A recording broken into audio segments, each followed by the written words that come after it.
2024 school board meeting to order. Would you please stand and join us in a moment of silence, followed by the Pledge of Allegiance?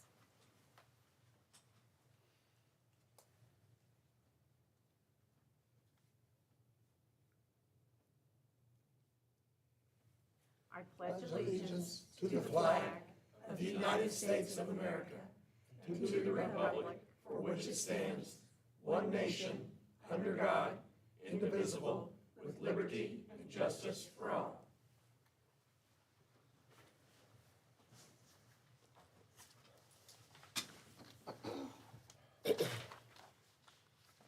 Moving on to agenda item number 3, patron concerns, and seeing none, we will move on to agenda item number 4, recognition of the Tecumseh High School state finalist softball team.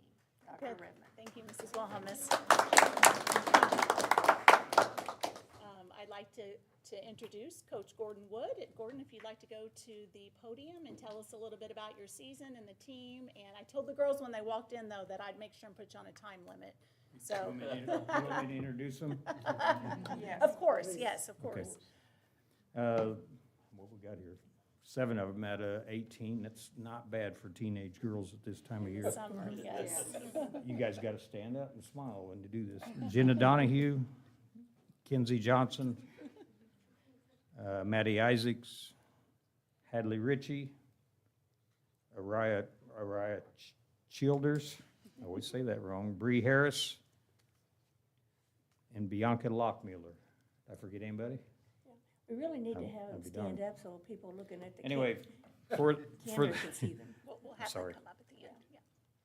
I should have my hearing aids in, shouldn't I? Our record was 24-10 this year. Some people say we're nuts, but we didn't play any 1A schools until we got in postseason. And we do that for a reason. So when we get to postseason, there's nothing we haven't seen. We played 6 2A schools. We went 6-0 against them. We played 11 3A schools. We went 9-2 against them. Gibson Southern, who's ranked number 1 most of the year, it's in the conference, was ranked number 1. They beat us. It was a 0-0 game with 2 outs in the 7th. And we found out why they were number 1. They scored 5 runs immediately, real quick. Silver Creek, which is over by Clarksville, was ranked number 3 in the state. They beat Gibson in the semi-state. They beat us, I think, 11-9, and we had them beat outside of maybe a bad call in the last inning. But we got beat. 4As, we played 11 4As. We went 4-7 against them. We played teams, we got beat by teams like Penn, who's got like 3,500 kids in their school and won the state the year before. We got beat by Henderson County, who won the Kentucky State Championship. 10-run ruled the team in the final game. Got beat by 1 run by them. Got beat by Fishers, 3,500 kids there too. Got beat by Roncalli, who was the number 1 team in the nation the last 2 years when they had this pitcher from Florida. Got beat by Cathedral, 3-2 on the last pitch of the game. Got beat by Castle again, 5-2. And let me tell you something. Castle was ranked number 1 at the end of the year. Gibson was ranked number 1 in the year, and we were ranked number 1 in the year, which is pretty impressive in this area. And the only team that really blew us out was Mooresville. They beat us 10-0 early in the year. We had not seen any pitching like that, and it showed. In the conference, we went 10-1. We were second in the conference, which we're the only 1A school in that conference. Everybody else is 2A and 3A. We had 4 players make All-State. 3 made the first team, and Jenna was one of them. Jenna was the top vote getter. Jenna Donahue was also the number 1 vote getter in all 4 classes in District 5. So she was our, out of 85 schools, from Vincennes to, from Sullivan South to Mount Vernon to Jeffersonville to Bloomington North, she was the number 1 vote getter. So she was our Miss Softball candidate when they had the All-Star game, which does not happen for a 1A school, let me tell you. We had 3 players, like I said, make first team and 1 make second team. And 2 of them got to play in the senior all-star game, which is pretty much impossible. And that would have been Jenna and Taylor Ash. Both played very well up at IU here a couple weeks ago. We had 4 players make first team all-conference. We've never had that happen before. We have good years, and when we have players like that, it makes an old coach look good too, let me tell you. This is the 3rd year in a row we've been to state championship game, which is pretty tough to do. We won it in 2022. We won it in 2023, and pretty much had a huge target on our back with Bar Reeve and Clay City wanting a big piece of us. Very, very talented teams, very well coached, and we made it past both of them to get to the final game. We run into a buzzsaw in that final game. We had 1-0 with 2 outs in the 6th and 2 strikes, and they scored 2 runs on us. The bottom of the order did the hitting, and we didn't expect it. Anyway, we got beat 2-1, but we got beat, just didn't quite get it done. It boiled down to, we run into probably, as some of our players said, might have been the best pitcher we've seen all year. Kid's going to Virginia Tech. We have, sounds silly, but we scouted her 3 years in a row because we expected to see her if we got through the semi-state. I got a cousin that lives in Lafayette that knows a lot about baseball and softball, and they was telling me how hard she threw, and I'm like, there ain't no way. Well, yeah, there is a way. She's tough. She's going to Virginia Tech, and they're a top 10 team in the nation, and there's a reason why she's going to Virginia Tech. She'd been averaging 2.5 strikeouts per inning. For a 6 2/3 inning, we was ahead of her, and end up getting beat 2-1. Anyway, amazing pitcher. Had three amazing years, unreal. And when you have these successful years, the wonderful IHSAA shoves you into 2A. They call it the success factor. We know it's the punishment factor. So the next year will be 2A. So it'll be a whole different circumstance, different teams. When we get there, we lose a lot with a lot of, we lose a pitcher, we lose a catcher, we lose a shortstop, and we lose a right fielder, and all 4 of them have been 4-year starters. It'll be tough. It'll be tough. But that's not saying it can't be done, because when we got shoved into 2A 2018, we won a regional, and the next year we got beaten in the state finals 2-1. Same thing. Anyway, I'm very proud of this team. Getting the state finals 3 years in a row is almost impossible, and winning it 2 out of 3. And we were a hair away from winning it 3 times, and only 1 other team's done that.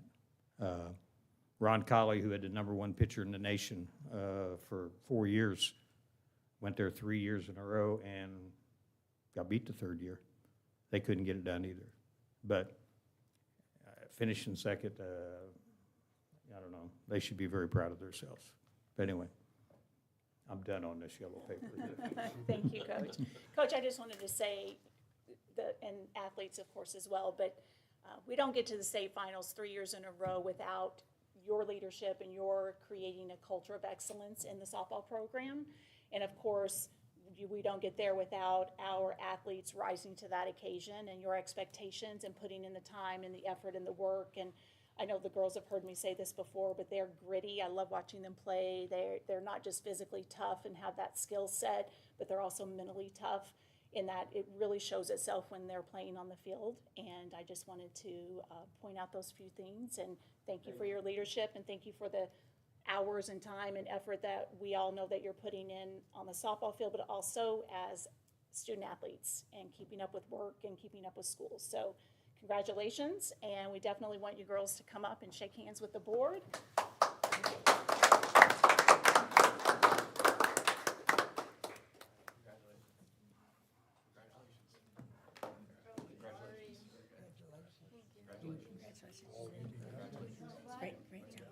Great job. Yeah. Except for, Tuna, yeah. You're the only.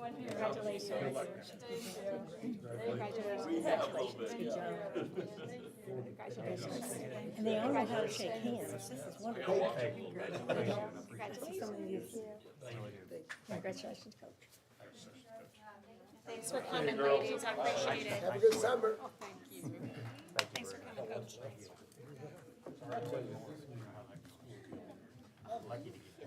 That was You know- awesome.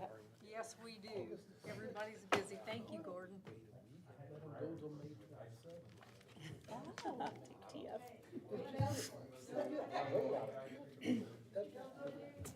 I told Becky I'm gonna vote against it, just to be one of the seven. Because I don't like it, I don't like it. I am. 3 years in a row. Wow. Impressive. Okay, item number 5, consideration of routine business. Dr. Redmond. Thank you, Mrs. Wilhelmus. The following routine items tonight include approving the minutes of the school board meeting held on June 24th, 2024, and approving the claims and signing the docket for July 8th, 2024. I recommend the board approve the routine items as presented. So moved. We have a motion by Mr. Mosby, I'll second a that. second by Mrs. Metzger. Is there any discussion? All those in favor signify by saying aye. Aye. Opposed, nay. Motion carries. Item 6, consideration of items for board action. Dr. Redmond. Thank you, Mrs. Wilhelmus. In your board packet, you will find a copy of proposed policy 5350, prohibition of wireless devices during instructional time.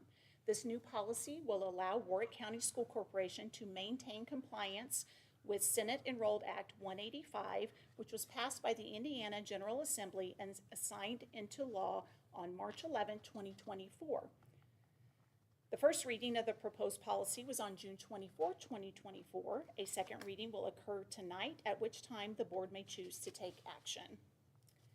In summary, the policy states, as required by Indiana law, students are prohibited from using a wireless communication device during instructional time unless a teacher allows the student to use the device for educational purposes, the student is using the wireless device in the event of an emergency or to manage the student's health care, or the use of the wireless communication device is included in the student's individual education program or plan developed under the Section 504 Rehabilitation Act of 1973.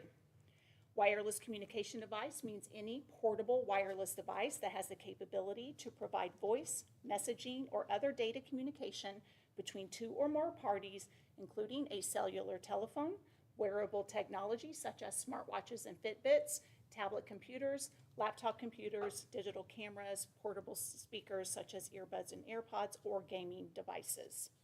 I recommend the board approve the proposed policy as presented. So moved.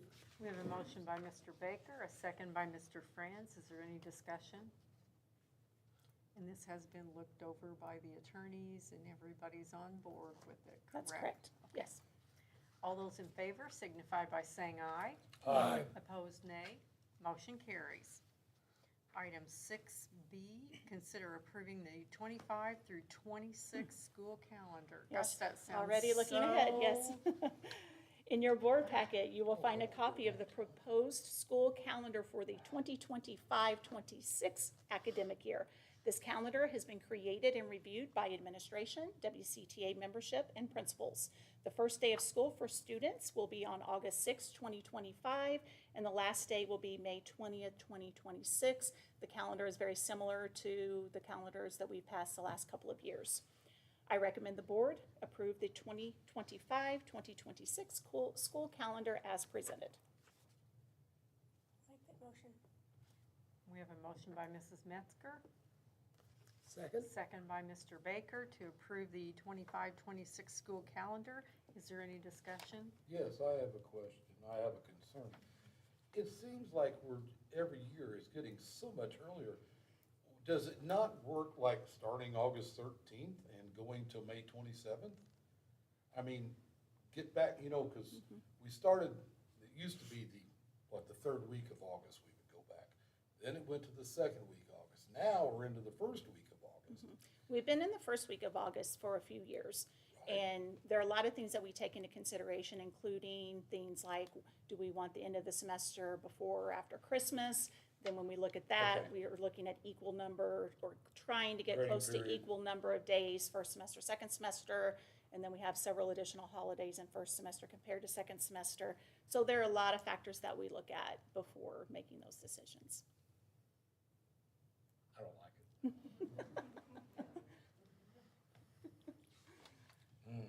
it.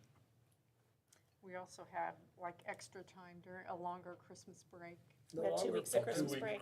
And a longer fall break also. So it's, sorry, Mr. Mosby, is there any other discussion?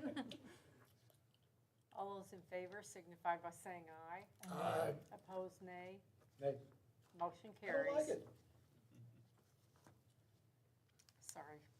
6C, consider approving bid for HVAC installation. Dr. Redmond. Thank you, Mrs. Wilhelmus. In your board packet, you have a bid recommendation memorandum from Mr. Todd Armstrong.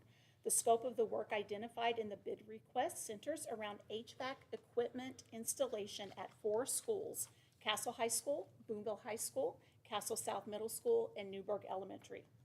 Warwick County School Corporation ordered the equipment to be installed several months ago directly from the manufacturers, and the shipping timelines ranged from June to December of 2024. The work included in this bid will be completed as timely as delivery and school operation will allow. Although only one contractor bid the work, review of the project scope has shown that the pricing is more than fair. I recommend the board accept the bid at a total price of $951,430 from Dyke Brothers as the lowest responsible bidder as presented. Make a motion. We have a I'll motion by second. Mr. Eigner, a second by Mr. Mosby. Is there any discussion?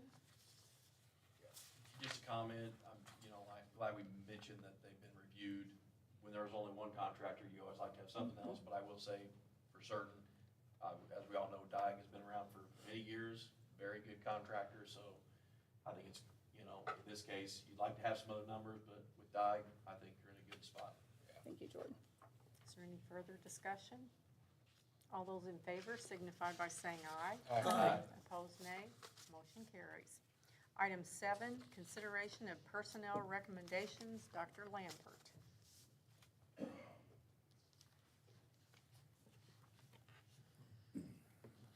The Human Resources Office has the following for the July 8, 2024 board meeting. Consideration of employment for support staff positions. Brooklyn Hadley, Program Assistant at Oakdale Elementary School. Katrina Bohm, Program Assistant at Oakdale Elementary School. Danica Haley Carpenter, Program Assistant at Castle North Middle School. Carrie Hara, Program Assistant at Newburgh Elementary School. Joshua Leach, full-time custodian at Tecumseh High School. Jennifer Ingram, full-time custodian at Logue Elementary School, currently a 6.5-hour cafeteria position at Castle High School. Sarah Kiefer, program assistant at Castle North Middle School. Ann Cunningham, job share program assistant at Castle South Middle School. We have a motion by Mr. Franz, Second. second by Mrs. Metzger. Is there any discussion? All those in favor signify by saying aye. Aye. Opposed, nay. Motion carries. All right, the resignations to report.